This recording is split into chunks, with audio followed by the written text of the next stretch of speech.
नमस्कार मित्रहरू, तपाईहरु हेर्दै हुनुहुन्छ खबर बटुवा। आजको भिडियोमा मैले एउटा गजबको सफ्टवेयर र त्यसको ट्रिक्सको बारेमा म भन्न जाँदैछु, जुन हामी सबैलाई अति उपयोगी सफ्टवेयर हो। यदि तपाई विद्यार्थी हुनुहुन्छ वा कुनै अफिसमा जब गर्नुहुन्छ अथवा कुनै पनि कन्टेन्ट क्रिएटर हुनुहुन्छ भने आजको भिडियो एकदम महत्त्वपूर्ण रहेको छ। यो जो कसैलाई पनि एकदम उपयोगी एप्लिकेसन अथवा सफ्टवेयर हो। आज म त्यसको कामको बारेमा भन्न जाँदैछु। भिडियोको शीर्षकमा भन्ने चाहिँ हामीले बिना इन्टरनेट कसरी सजिलैसँग कुनै पनि फोटो अथवा इमेजमा रहेको आफूलाई मन परेको टेक्स्ट अथवा लाइन कुनै पनि प्याराग्राफलाई चाहिँ कसरी वान क्लिकमा चाहिँ सजिलैसँग कपी गरेर आफ्नो प्रोजेक्टमा चाहिँ पेस्ट गर्ने त म आज भिडियोमा डिटेलमा भन्नेछु। र यदि तपाईं ल्यापटप वा पीसी कुनै पनि डिभाइस प्रयोग गर्नुहुन्छ र विन्डोज 10 वा 11 कुनै पनि अपरेटिङ सिस्टम प्रयोग गर्नुहुन्छ भने तपाईले सजिलैसँग कुनै पनि फोटो अथवा इमेजमा रहेको आफूलाई मन परेको टेक्स्टलाई चाहिँ सजिलैसँग कपी गरेर आफ्नो प्रोजेक्टमा चाहिँ पेस्ट गर्न सक्नुहुन्छ। र भिडियो छोटो र महत्त्वपूर्ण रहेको छ, सो भिडियो अन्तसम्म हेर्नु होला। र त्यसको लागि पहिलो कुरा त तपाईले विन्डोजको यो सानो सर्टकट की ख्याल गर्नुपर्ने हुन्छ। त्यसपछि तपाईले सजिलैसँग यसरी इमेजमा भएको टेक्स्टलाई चाहिँ कपी गरेर पेस्ट गर्न सक्नुहुनेछ। र त्यसको लागि तपाईले आफ्नो ल्यापटप वा पीसीमा कुनै पनि इमेज जसबाट तपाईले टेक्स्ट कपी गर्नुपर्ने हो, त्यो इमेज चाहिँ तपाईले ओपन गर्नु होला। मैले यहाँ केही इमेज लिएको छु जसबाट टेक्स्ट इजी वेबाट म कपी गरेर तपाईलाई देखाउने छु। अनि अब किबोर्डमा तपाईले चाहिँ एउटा सर्टकट की राख्नुपर्ने हुन्छ, हान्नुपर्ने हुन्छ। जस्ट तपाईले चाहिँ shift plus windows button plus तपाईले टी चाहिँ तपाईले प्रेस गर्नु होला।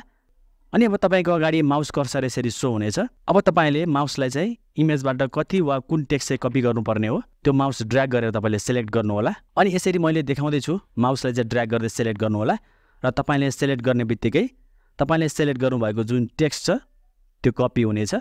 अनि अब यसलाई तपाईले जहाँ आवश्यक छ त्यहाँ लगाएर तपाईले पेस्ट गर्न सक्नुहुनेछ। र मैले अहिले नोटप्याडमा पेस्ट गरेको छु। तर मित्रहरू, यसरी सजिलैसँग कपी अथवा पेस्ट गर्नको लागि भने तपाईले आफ्नो पीसी अथवा ल्यापटपमा चाहिँ माइक्रोसफ्टको एउटा सानो तपाईले टुल्स अथवा सफ्टवेयरलाई चाहिँ इन्स्टल गर्नुपर्ने हुन्छ, जुन फ्रीमा पनि रहेको छ। र यसको अन्य थुप्रै फिचर्सहरू पनि रहेको छ जुन तपाईलाई एकदम आवश्यक पर्नेछ।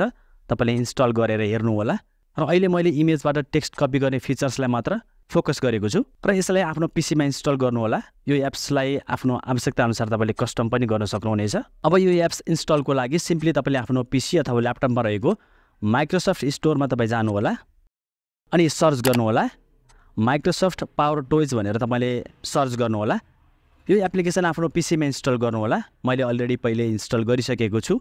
सो अब इन्स्टल गरिसकेपछि अब तपाईले कुनै पनि इमेजमा रहेको टेक्स्टलाई चाहिँ कपी गर्न अघि मैले दिएको जुन सर्टकट की छ shift plus windows button plus T तपाईले प्रेस गर्नु होला।